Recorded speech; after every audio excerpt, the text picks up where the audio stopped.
You decide who a person is in 7 seconds, and you have no idea you were doing it. Most people think they know whether to trust their gut feelings. They're wrong. This lightning-fast judgment feels like a superpower, but it's also a fundamental flaw in our thinking, and brilliant people have argued for decades about which one it is. Where do you stand? By the end of this, you might not be so sure. When you meet someone new, your brain isn't waiting for a resume. It's a survival machine executing a program written over millennia. Within seconds, it makes a sweeping verdict on 2 critical axes: warmth and competence. Are they a friend or a foe? Are they capable of helping me or hurting me? This process is so fast, it happens before you've even consciously registered the color of their shirt. It's called the primacy effect. The very first pieces of information you receive are given massive, disproportionate weight. They become the anchor for every subsequent piece of data. Imagine a job interview.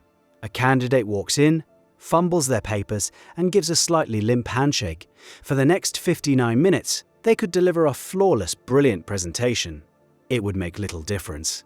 The anchor is set. The brain has already whispered its verdict. Incompetent. Now, confirmation bias kicks in. Your mind will actively search for evidence that confirms this initial tag.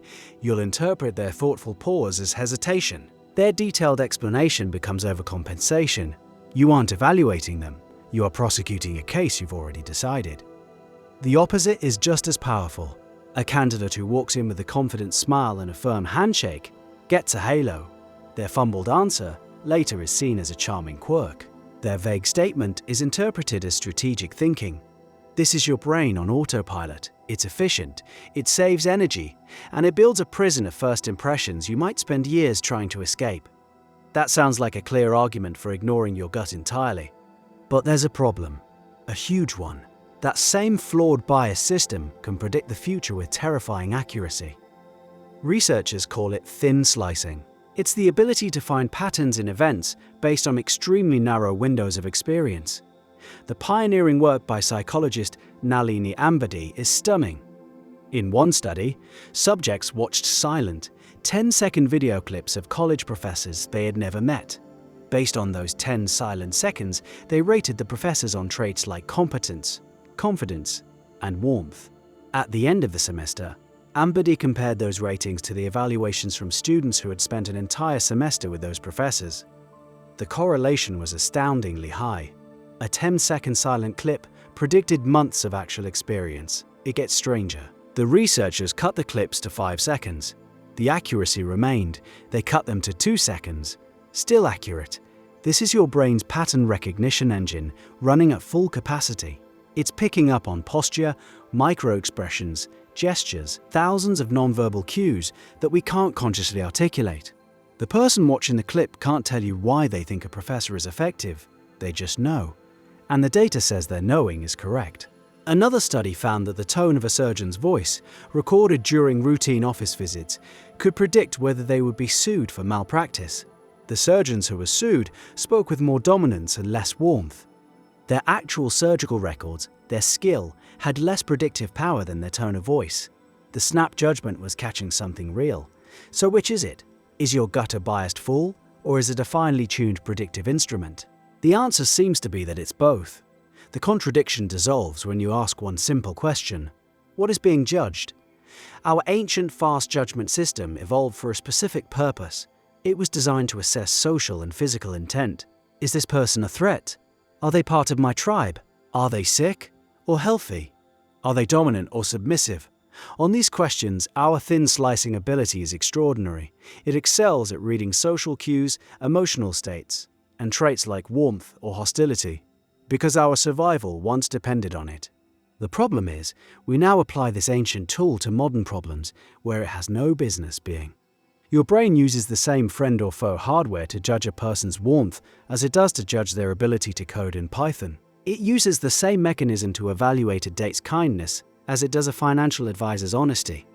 One of these is a valid use of the tool. The other is a catastrophic category error. A surgeon's tone of voice predicts lawsuits because the decision to sue is often an emotional one, driven by feelings of disrespect and a lack of empathy. Patients sue doctors they don't like. Our gut is brilliant at predicting who we will and won't like. It's an emotional prediction machine, but will that same gut feeling tell you if the surgeon's hands are steady? Will it tell you if the accountant you're hiring is good at finding loopholes in the tax code? Absolutely not. That requires slow, deliberate, data-driven thinking. A different system entirely. The tragedy is that we let the fast system make the call, then use the slow system to justify it afterward. This creates a powerful self-fulfilling prophecy. Your first impression of someone doesn't just shape your opinion of them, it shapes them. If you instantly decide a new coworker is aloof and unfriendly, you will treat them with a subtle coldness, you'll use shorter sentences, you won't make as much eye contact. You'll angle your body away from them. You're broadcasting your judgment without saying a word. In response to your coldness, they will naturally become more reserved and distant, and you will walk away from the interaction nodding to yourself. See? I knew they were unfriendly. You didn't discover their personality, you summoned it. This feedback loop is one of the most powerful forces in social life. We are constantly casting spells on each other with our expectations. So can you turn it off? Can you decide to have a truly neutral first impression? The research suggests this is nearly impossible. The process is pre-conscious. It happens before you are even involved. Telling yourself to be unbiased is like telling yourself not to flinch when something flies at your face. It's a nice idea, but the reflex will beat you every time. The defense isn't to stop the judgment from forming, it's to stop believing it unconditionally. It's about building a structured process for overriding it. This is why standardized job interviews, with the same questions asked in the same order to every candidate, consistently outperform unstructured go-with-your-gut chats. The structure is a tool. It forces the slow, analytical brain to stay in charge. It forces you to compare candidates on actual data, not on the quality of their handshake. On a personal level, the technique is simple but difficult. When you form a strong first impression, positive or negative, force yourself to find 3 pieces of disconfirming evidence. 3 things about them that contradict your initial snap judgment. This deliberate search for counter-evidence is the only known antidote to the pull of confirmation bias. It wrenches your brain out of its lazy, self-congratulating loop and forces it to confront complexity. It forces you to admit that your first draft of a person might be exactly that, a draft. But even knowing this, we resist. Why? Because it feels good to be right. A snap judgment that's confirmed gives us a hit of certainty in an uncertain world. It feels like insight. It feels like wisdom. To question our first impression is to admit we might have been wrong. It introduces cognitive dissonance. It's uncomfortable. So we cling to our initial verdict, sometimes for years, ignoring mountains of contradictory evidence to protect a judgment we made in a few seconds. The cage is comfortable. The door is unlocked. But we rarely even check. We mistake the cage for the world. We mistake our initial reaction for a person's entire character. The core of this debate isn't just about social psychology, it's about a fundamental trade-off at the heart of being human, a trade-off between speed and accuracy, between instinct and analysis. Our brain contains both systems, and they are constantly at war. The fast system kept our ancestors alive on the savannah. The slow system built civilizations. Both are essential, and both can lead us disastrously astray. The fast system can reject a brilliant but awkward collaborator. The slow system can overanalyze and get paralyzed, missing a golden opportunity that was obvious from the start. There is no simple rule for which one to trust. So when you meet someone new, that feeling you get, that instant sense of yes or no, is it a bug or a feature?